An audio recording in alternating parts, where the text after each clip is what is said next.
विदेशी भी impact player के तौर पर टीम में शामिल हो सकता है, लेकिन वो तभी होगा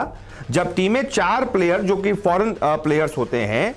उनमें से किसी एक को सब्स्टिट्यूट करेगी और उसकी जगह पर लेकर आएगी। यानी कि सिंपल सी बात है, आपको एक मैच में एक प्लेइंग 11 में मैक्सिमम 4 विदेशी प्लेयर आप खिला सकते हैं। तो अगर आपको इंपैक्ट प्लेयर खिलाना है, कोई सब्स्टिट्यूट खिलाना है मैच में, तो फिर आप किसी एक विदेशी की जगह पर ही खिलाएंगे। यानी कि आपको फिर प्लेइंग 11 में 3 विदेशी रखने पड़ेंगे और फिर आप एक किसी इंडियन की जगह पर किसी विदेशी को चौथे प्लेयर के रूप में, इंपैक्ट प्लेयर के रूप में इंट्रोड्यूस कर सकते हैं। किसी भी कीमत पर यह नहीं होगा कि 4 प्लेयर फॉरेनर्स पहले से खेल रहे हैं प्लेइंग 11 में और आपने 5वां प्लेयर इंपैक्ट प्लेयर के रूप में एक विदेशी को उतार दिया। यानी कि कुल मिलाकर 4 प्लेयर ही विदेशी कुल मिलाकर एक मैच में खेल पाएंगे। उसमें से एक इंपैक्ट प्लेयर भी आप खिला सकते हैं, 4 से ज्यादा नहीं खिला सकते। इसके अलावा जो कुछ रूल्स सामने आए हैं इंपैक्ट प्लेयर को लेकर, वो ये है कि इंपैक्ट प्लेयर को कैप्टन नॉमिनेट करेगा। इंपैक्ट प्लेयर कब कब इंट्रोड्यूस हो सकता है, कब कब खेल सकता है, ये भी समझ लेते हैं इनिंग के स्टार्ट से पहले। इसके अलावा ओवर कंप्लीट होने के बाद, कोई भी ओवर खत्म हुआ उसके बाद ही इंपैक्ट प्लेयर को आप ला सकते हैं। अगर किसी बैटर की जगह पर आप इंपैक्ट प्लेयर को ला रहे हैं तो फिर बैटर का विकेट गिरने के बाद या फिर उस बैटर को रिटायर कर दिया जाए ड्यूरिंग दी ओवर, तब आप इंपैक्ट प्लेयर को खिला सकते हैं। यानी कि मान लीजिए कोई बैटर खेल रहा है,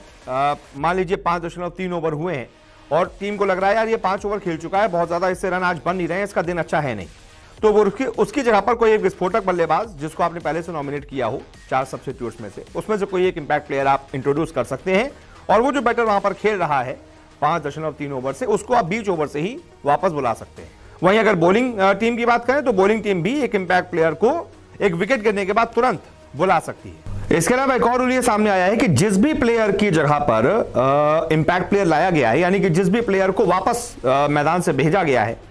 चाहे वो बैटर हो चाहे वो बॉलर हो, वो पूरे मैच के दौरान फिर दोबारा से मैच नहीं खेल पाएगा, फिर वो इन्वॉल्व नहीं हो सकता। वो रिप्लेस हो गया तो हो गया। इसके अलावा बॉलिंग को लेकर एक और चीज सामने आई है कि मान लीजिए कोई बॉलर को आप इंपैक्ट प्लेयर की तौर पर रिप्लेस करते हैं और 20 ओवर में उसने कोई विकेट गिरा दिया, उसकी जगह पर कोई नया बॉलर आप ले आए, तो वो नया जो बॉलर होगा यानी कि इंपैक्ट प्लेयर होगा,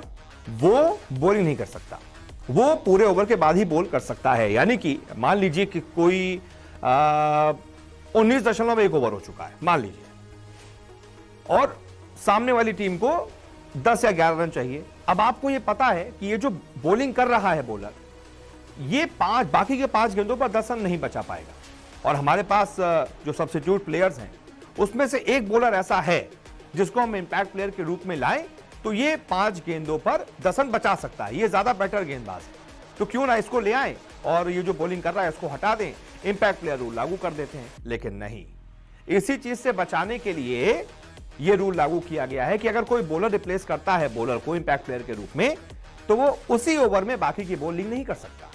आपको अगले ओवर से उससे बॉलिंग करवानी पड़ेगी। तो ये कुछ नियम है जो सामने आए हैं और